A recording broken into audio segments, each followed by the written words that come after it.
gising na yung mga kids natin, kaya nagbibihis. Ura-urada na ako nag-makeup. Ay, nag-bihis guys.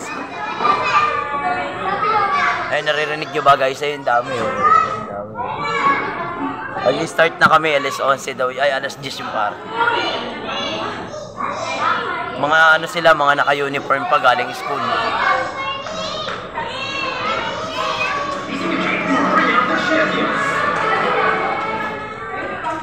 So, tinan natin yung pangmalakasan nating wig.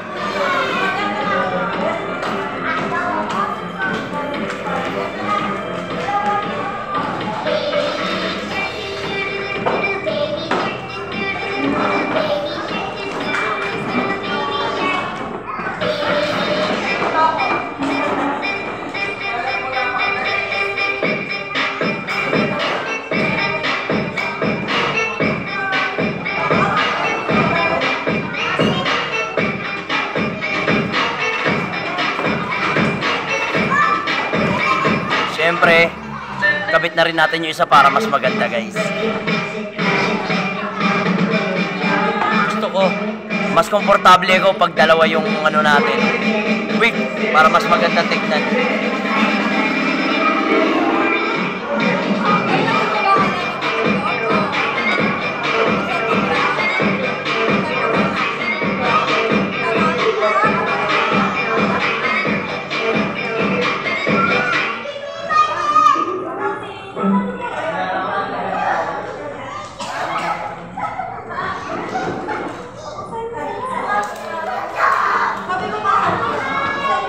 Guys, okay ba guys? Comment lang kayo guys ha. Mag-comment lang kayo kapag pangit yung ano, yung ating ano, wig. Palitan natin kapag alam yung pangit na ba.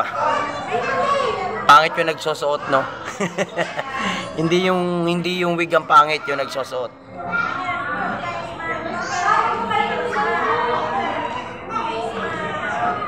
So, let's go guys.